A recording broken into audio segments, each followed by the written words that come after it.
Welcome, everyone, to the Real Whovians Cast, episode 506. I am your host, Matrix Lord 212, and I am with Connor. What's up, Connor?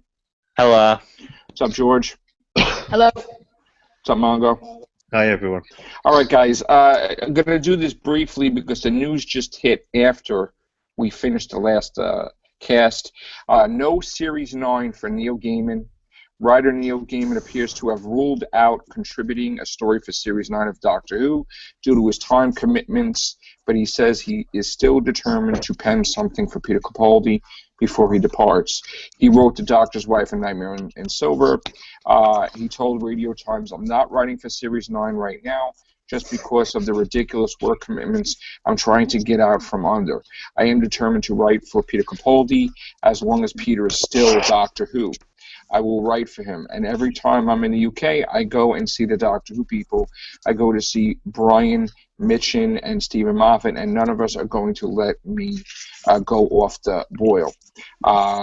He says, the problem for Doctor Who for me is an enormous time commitment, partly because you're reinventing an entire world with every episode, and you're trying something that's never been done before with every episode. Then you write it, then you give in a script, then they tell you how much it would cost to shoot your script as it's written. Then you write a different script, and then you tell, then you can tell how much the script will cost, and then they tell you if you're in the right direction or wrong direction. Then you write a third script. So he says, how Moffat does it in Sherlock and retains his sanity, I don't know. I just look at him and I am in awe. Here's me going, look at me, I am so proud of myself. Every 2 or 3 years, I do one episode of Doctor Who. And meanwhile, Moffat does all of that. So that's the whole thing. Peter Capaldi is signed for Series 10, so his chance is there to write for Peter Capaldi. And I will go with Connor. What do you think?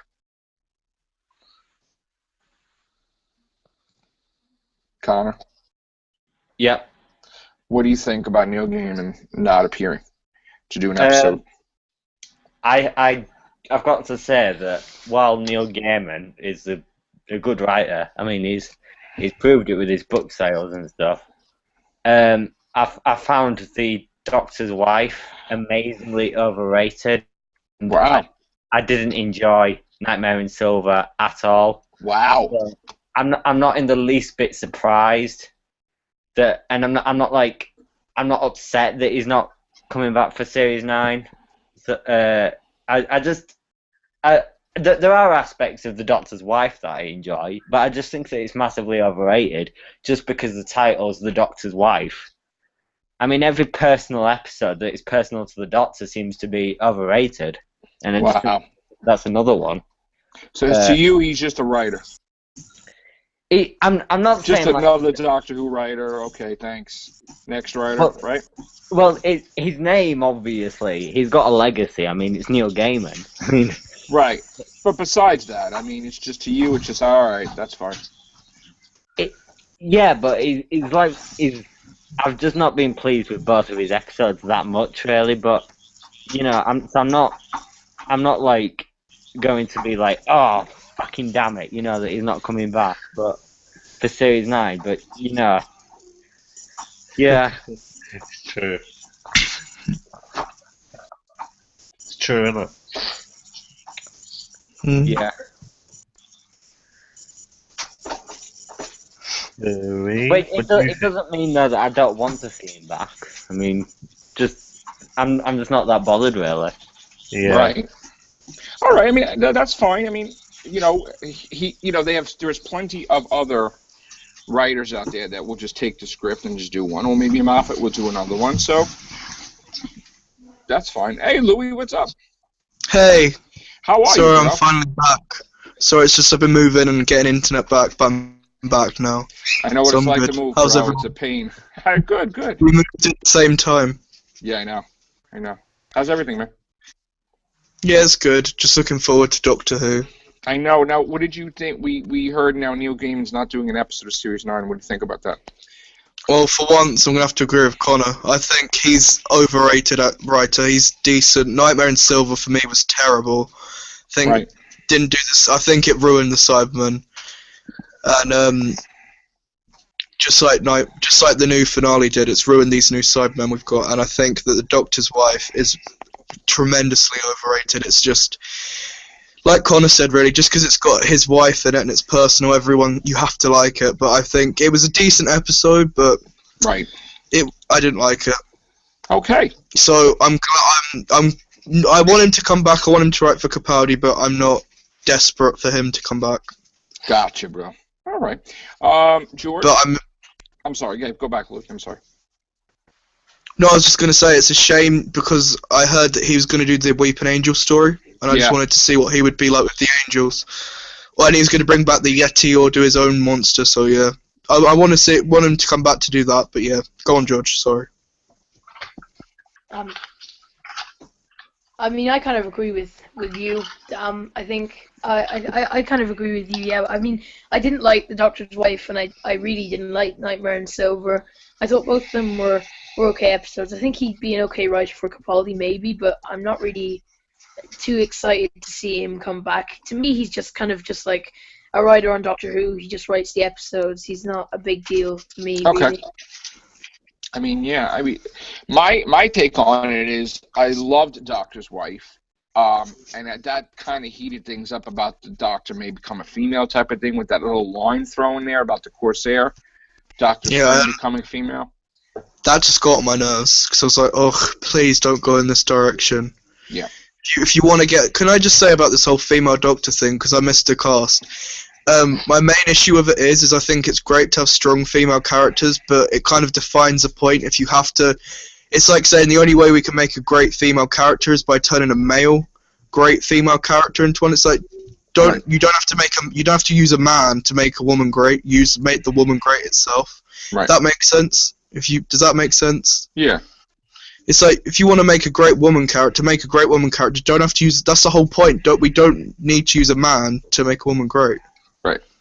I agree. I mean, what do you? Well, let me finish Mongol. Let me get Mongol's take on the Neil Gaiman thing. Well, actually, let me finish my opinion of Neil Gaiman. Sorry, I interrupted. No, it's okay. I love the Doctor's Wife, but Nightmare and Silver was not Neil Gaiman's fault because Stephen Moffat had traumatically changed the script on him. It wasn't supposed to involve the children. It wasn't supposed to involve an amusement park for children. It was supposed to be a dark Cyberman episode. And Clara was supposed to be Victorian in it as well. Yeah, so they altered like 90% of the script. And I think that was even the script that he lost and he left in the taxi. And then he had to make it up as he went along on the plane ride or something. Because I remember Neil Gaiman lost his script. So that's probably why Silver came out like Fakakta, a little messed up there. But it's not just Neil Gaiman's fault. Now, I would love to see a Weeping Angel story with someone other than Moffat, and I would love to see him do something off-world and his own alien. That would be phenomenal. Now, Mongo, let me go with you. What do you think of Neil Gaiman? Yeah, I think it's like whether it was on his behalf or the BBC or whoever's in charge, I think it was a really good move. It was a really good move because the last thing you want is to keep bringing back the same writers, and then when you watch new episodes, you can see the old episodes that they did in the new episode that they did. There's always that. Right, there's something connecting. Yeah, right, I know what you're saying. Yeah. Right. There's always something connected. So I think it's good. Hopefully, a new writer gets a chance to get involved and maybe come up with a new monster or new ideas, or maybe go on an old monster that someone did, but they made look pathetic. Like a lot of people were saying, the Cybermen didn't look that great. They looked like they weren't. They don't like him look like Iron Man. That's the whole point. Yeah, exactly. Yeah. And so maybe a new writer will come forward and actually change that or whatever. So, yeah. Nothing better than the sound of piano.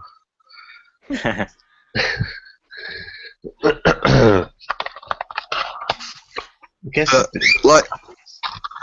go on. Go ahead, Louis, man. Yeah. No, I thought you were finished. No, go on.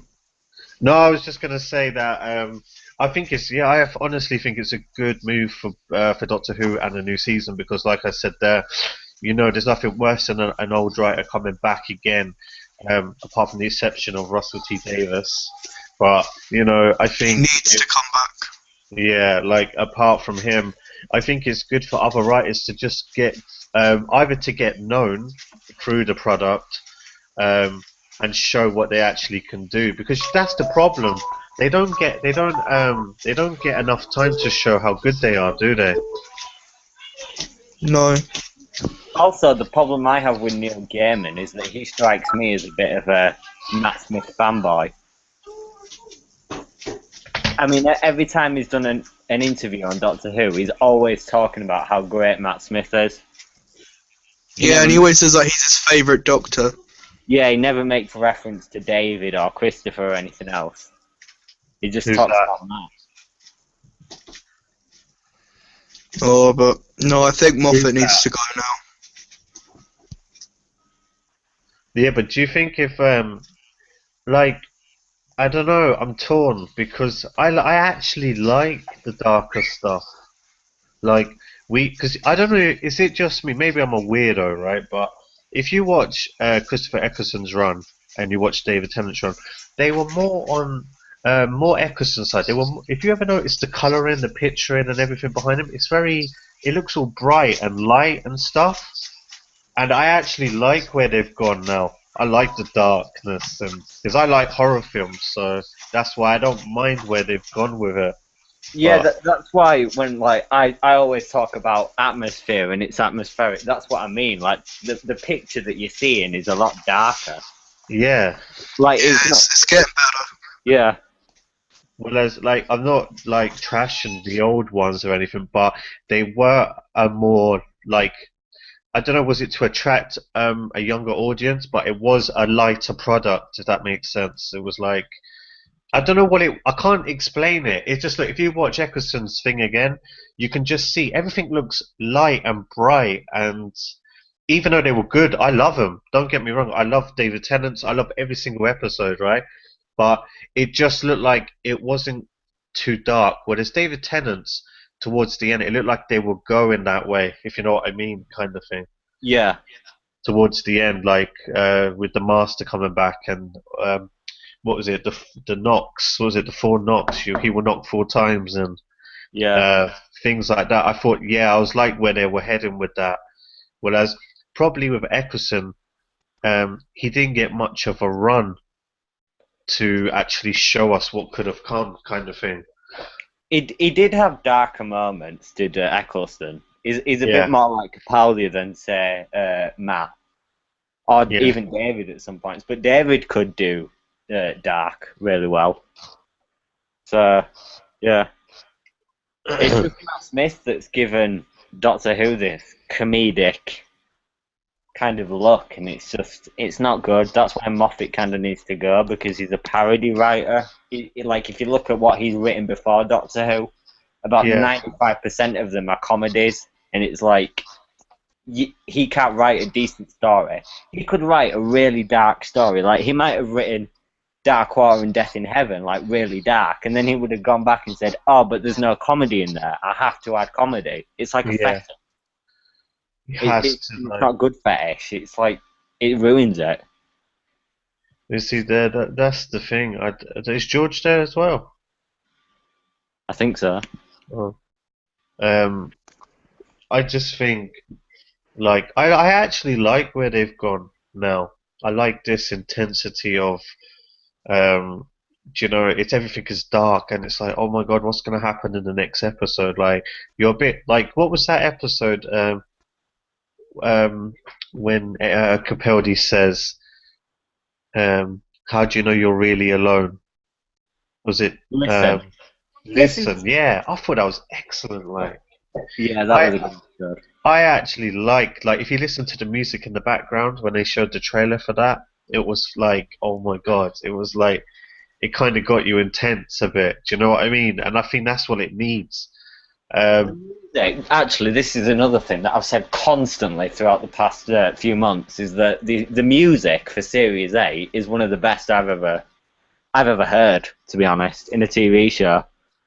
In what way? Like just the atmosphere and Yeah, it's atmospheric. It's like it's so different from previous Doctor Who as well. That it just suits every scene that it's in really well.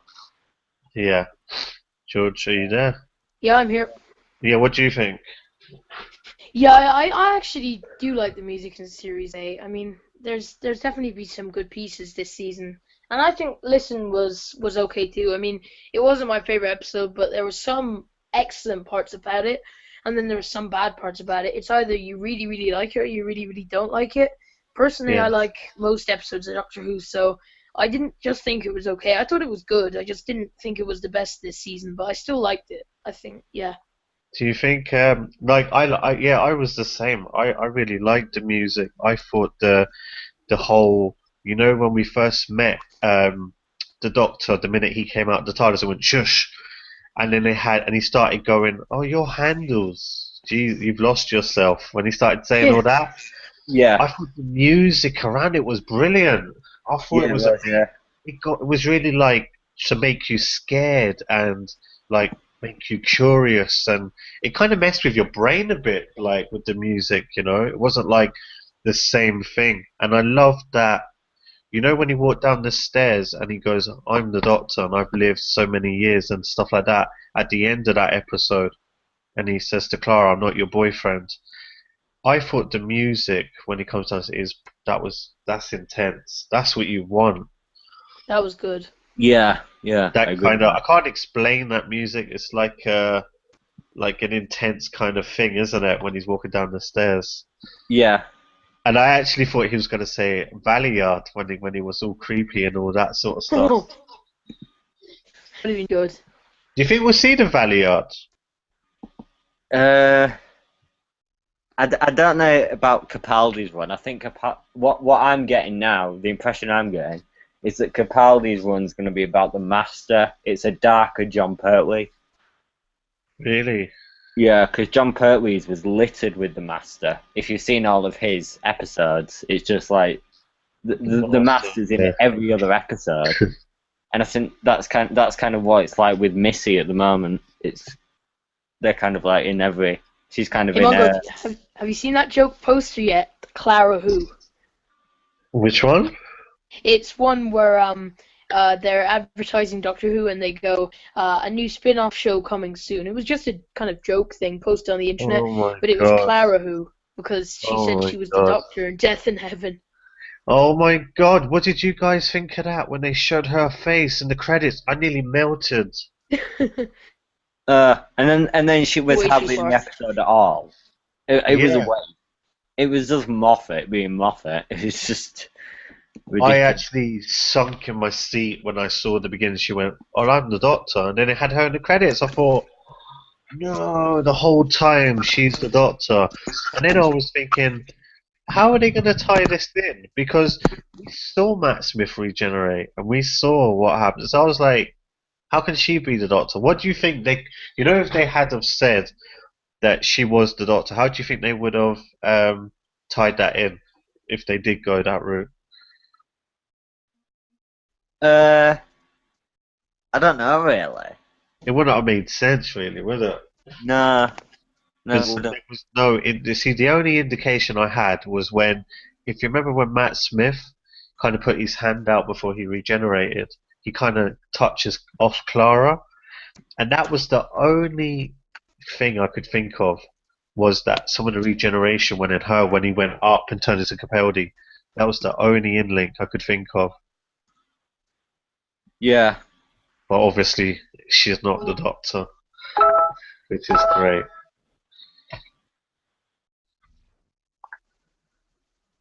I like your new avatar, George. Sorry? I like your new avatar. Thanks. I found it on. I just typed in Doctor Who James Bond crossover. That's typically British. That's so British. I love it. Capaldi. All right, guys. I'm sorry. Okay. What'd I miss? We were talking about we kind of went back to the end of season 8 and about Death in Heaven and stuff like that. Oh my God! You don't get me started with that nonsense. But we'll talk about it again. I'm gonna have to end this cast for now. Yeah. Does anybody want to finish off quickly? Or you guys already said what you had to say? Yeah. Yeah? All right, homies. Actually, I've got one thing to say, but I'm not going to reveal what it is. I know something about Last Christmas that, you know.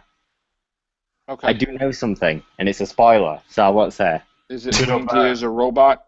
It's good. It's good if you. I'm not going to say anymore. It's good. All right, we'll do another cast on it if you want. All right, guys. Have a good day. Take care. Bye for now.